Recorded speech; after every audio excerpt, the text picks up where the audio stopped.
Installing the motors. Super easy to do. We're using a 2204 Sunny Sky motors on this one. We need to put the X mount on.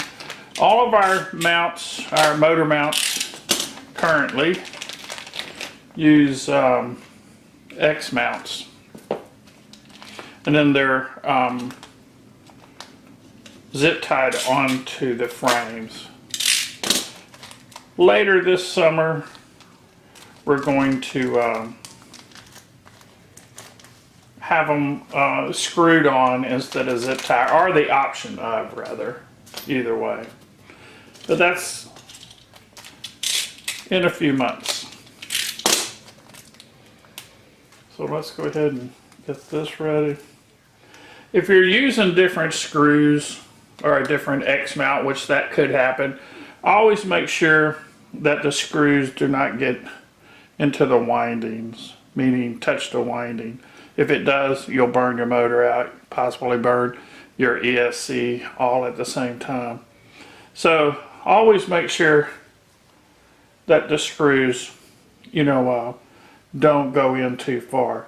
You can test that by putting a screw in and just really checking it close to make sure it doesn't.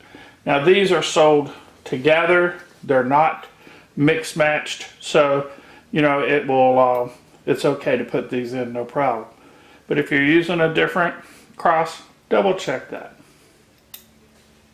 So we'll line them up. These motors, or these holes rather, are 16 and 19 millimeter apart, and so you'll have to line them up to make sure they're right. Just turn them, and that's not right. Looks like I had it right to start with. There. Now they line up. Just hold it, and we're using a #1 screw, or screwdriver rather, and tighten them up. Normally, putting Loctite on this is really good. It keeps putting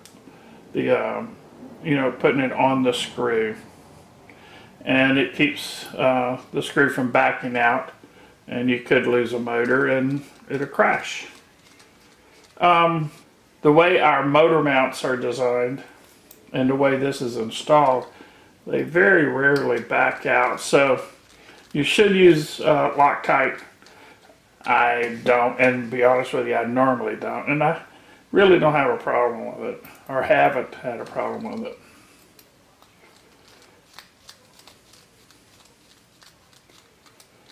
I'm going to get a little bit bigger screwdriver to tighten them up. A little bit bigger screwdriver. You want to hold it and tighten them up pretty good. You don't want them loose.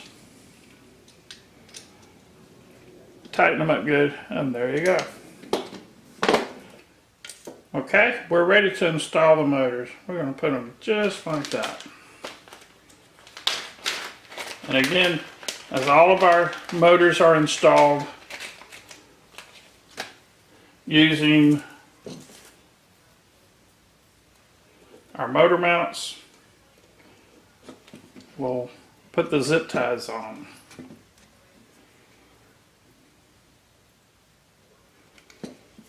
Again, these zip ties are 4 inches long, 18 pound, and you can get them anywhere.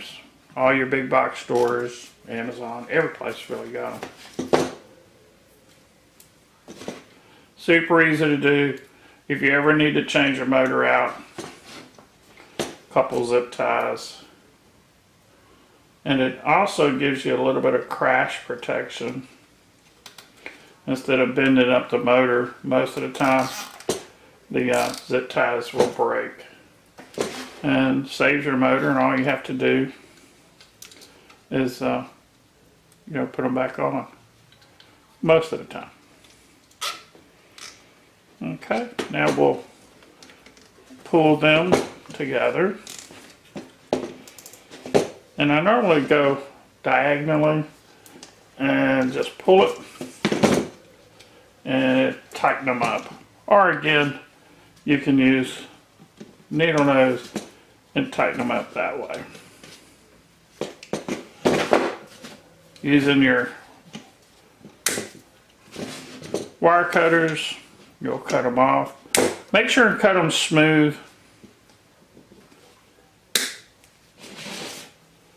So again, if you cut them along, they'll get pretty sticky. They can stick you.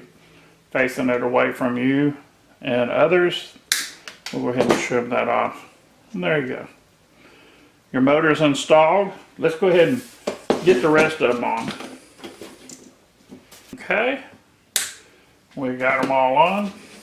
And again, we'll trim this up and put some zip ties once the controls are finished. There you are. The motors are installed. Super easy to do, easy to change out. Next, the controls. See you next time.